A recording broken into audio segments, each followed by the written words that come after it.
Assalamualaikum warahmatullahi wabarakatuh. Perkenalkan nama saya Muhammad Mauludia Fadli. Di sini saya akan menjelaskan tentang fenomena petir.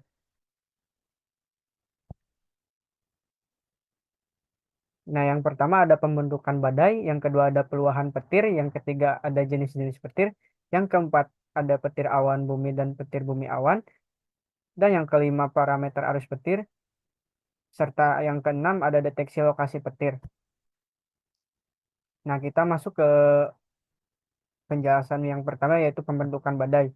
Persyaratan terbentuknya badai petir adalah adanya massa udara panas dengan kelembaban yang tinggi yang ditransportasikan ke ketinggian tertentu yang bisa terjadi karena satu, permukaan bumi terpanaskan cahaya matahari secara intensif. Dua, saat badai grafis udara panas permukaan bumi bergerak ke atas. Hal ini akan membentuk aliran udara vertikal dengan kecepatan 100 km per hour dan membentuk awan menjulang tinggi dengan diameter 5-10 km pada ketinggian 5-12 km melalui pemisahan muatan elektrostatik karena gesekan butiran air dan partikel es yang akan termuati pada awan. Partikel dengan muatan positif umumnya lebih ringan daripada yang termuati negatif, sehingga arus udara vertikal menyebabkan perpisahan muatan dengan luasan yang relatif besar. Nah, pada bagian atas awan, badai bermuatan positif, sedangkan yang pada bagian bawah bermuatan negatif. Nah, pada bagian kaki awan terdapat pusat muatan positif yang kecil yang terjadi karena muatan corona yang berasal dari benda tinggi pada permukaan tanah seperti tumbuhan dan lain-lain yang terpancar akibat medan permukaan bumi yang cukup tinggi dan ditransportasikan oleh angin vertikal. Nah, masuk ke penjelasan yang kedua yaitu peluahan petir. Kerapatan peluahan lokal pada sel badai menunjukkan perbedaan yang besar. Jika secara kebetulan konsentrasi muatan ruang menyebabkan kuat medan 100 kV per meter, maka penghantar petir yang bisa disamakan dengan peluahan leader dimulai pada ketidakhomogenan, tetesan air atau kristal es.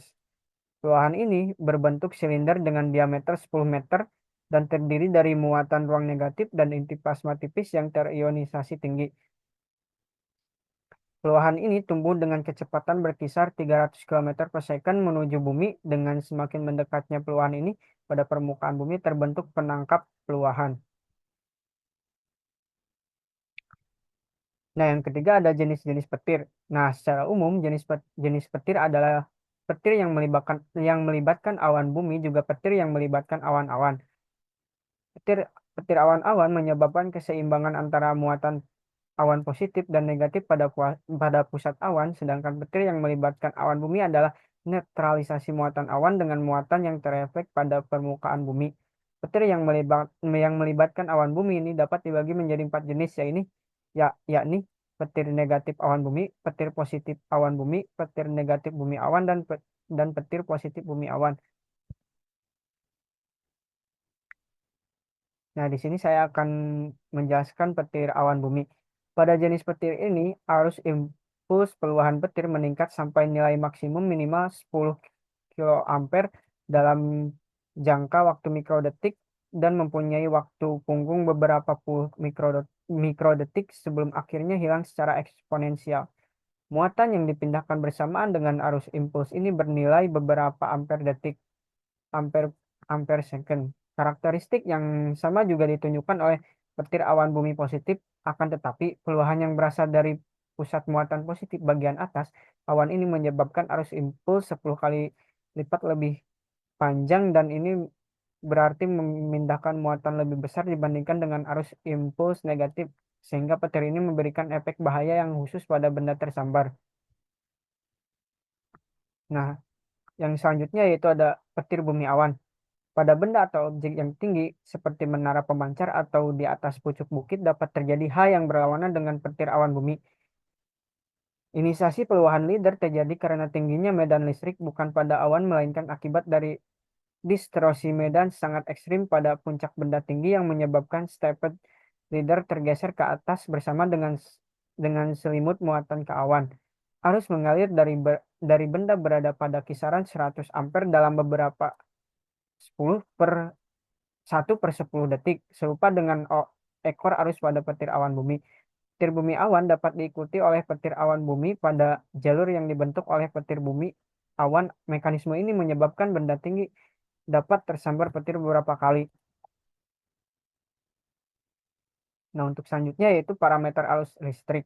Sambaran petir dapat menimbulkan berbagai kerusakan. Untuk mengurangi kerusakan akibat sambaran ini, maka orang berusaha membuat sistem penangkap petir yang cocok sehingga bangunan, peralatan, dan penghantar terhindar dari pengaruh sambaran petir. Dari berbagai karakteristik arus petir, dua parameter penting menjadi pertimbangan untuk teknik perlindungan terhadap petir. Satu, nilai puncak arus I maksimal menentukan tegangan jauh maksimum pada ta- tahanan pentanahan RE bangunan. Karena nilai tahanan pentanahan beberapa ohm, maka akan timbul peningkatan tegangan transient sebesar 10 sampai dengan 10 kV. Hal ini kemudian menyebabkan flashover dan kegagalan balik pada jaringan. Yang kedua, muatan arus petir menentukan energi yang ditransformasikan pada tempat sambaran petir. Energi yang ditransportasikan pada titik kaki busur api diberikan sebagai perkalian antara muatan dan tegangan anode atau katode yang mempunyai nilai pada kisaran beberapa 10 volt. Nah, yang terakhir ada deteksi lokasi petir. Berbagai tujuan dapat dicapai dengan pendeteksian keberadaan petir. Di antaranya satu, penelitian sel badai, frekuensi petir, arah pergerakan badai, sarang petir, dan lain-lain. Yang kedua, penyelidikan korelasi antara kerusakan akibat petir dan petir oleh perusahaan penyedia tenaga listrik, perusahaan telekomunikasi, dan perusahaan asuransi. Pada dasarnya ada dua prinsip sistem deteksi petir. Satu, antena arah magnetik silang. Sistem ini mendeteksi petir segaris dengan arah antena berdasarkan ILMP, Lightning Electromagnetic Pulse, dari perpotongan tiga garis lurus akan memberikan apa yang disebut dengan arah segitiga yang dapat menentukan lokasi sambaran petir. Yang kedua, stasiun antena elektrik yang tidak bergantung arah. Pada sistem ini yang diukur adalah perbedaan waktu tiba LMP. Di sini dapat dihitung dengan menggunakan persamaan hiperbola kompleks yang memiliki radius R dan waktu gerak T.